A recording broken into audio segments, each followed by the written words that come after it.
नमस्कार दोस्तों, मैं आपका दोस्त सुभाष सिंह अपने YouTube channel tour with knowledge में आपका स्वागत करता हूं।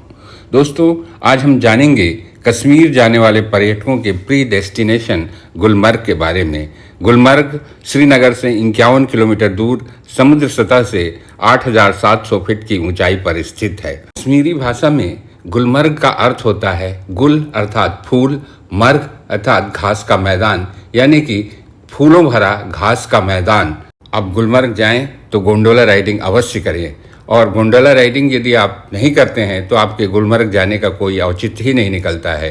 अप्रैल से जून के बीच में यदि आप गुलमर्ग जा रहे हैं तो आप इस बात को अवश्य ध्यान में रखिएगा कि गोंडोला राइडिंग की टिकट फेज़ 1 और फेज़ 2 की 2 से 3 महीने पहले ऑनलाइन ही बुक कर लीजिएगा।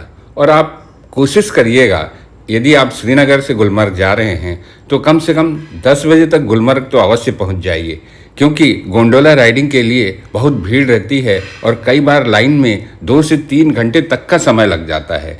आप अच्छा जैकेट, अच्छा ग्लव्स और काला चश्मा अवश्य लेकर जाएं। वहां पर केवल जूता आप किराए से ले लीजिएगा। गोंडोला या रोपवे राइडिंग पॉइंट तक जाने के लिए आप टैक्सी, बाइक या घोड़े का उपयोग कर सकते हैं।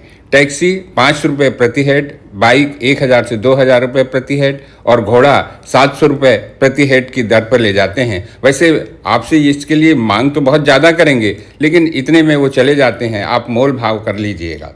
यदि आपका ड्राइवर या कोई अन्य व्यक्ति आपको गाइड रखने की सलाह देता है तो आप बिल्कुल मत मानिएगा, क्योंकि गोंडोला राइडिंग के बाद फेज़ 2 और फेज़ 1 में जाने के बाद आपको गाइड की कोई ज़रूरत ही नहीं है। वहाँ कुछ ऐसी चीज़ ही नहीं है जिसको कि गाइड बता सके, इसलिए आप बिना गाइड के ही जाइएगा। गोंडोला राइडिंग स्टेशन की दूरी टैक्सी पार्किंग स्टैंड से 1 से 1.5 किलोमीटर के बीच है।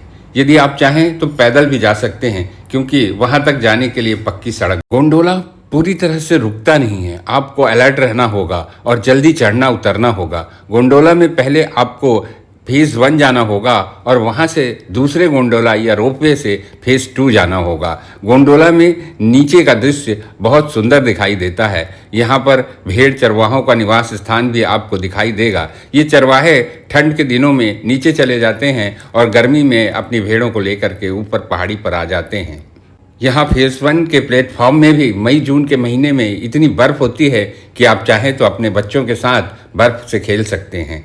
गोंडोला फेज़ 1 से फेज़ 2 जाने में करीब 10 मिनट का समय लगता है। गोंडोला फेज़ 1 से फेज़ 2 की ऊंचाई करीब 1100 फीट है और यह दुनिया का सबसे लंबा और सबसे ऊंचा रोपवे है। यहाँ से भारत पाकिस्तान सीमा LOC बहुत ही नज़दीक है और इसीलिए भारतीय जवान लगातार पहरेदारी करते रहते हैं। 1948 में जब कबायलियों ने कश्मीर पर हमला किया, उस समय कबायली गुलमर्ग तक पहुंच गए थे और गुलमर्ग को भी अपने कब्जे में ले लिए थे।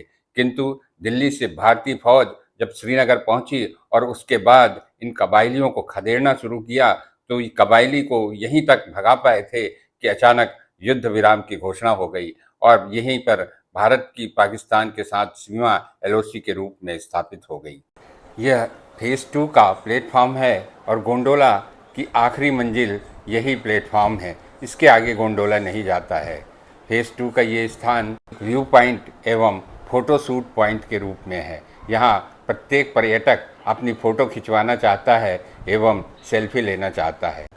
मुझे एक बात ये समझ नहीं आई कि इतनी ऊंचाई पर यह कुत्ता आ कैसे गया और इसको खाना कौन देता होगा।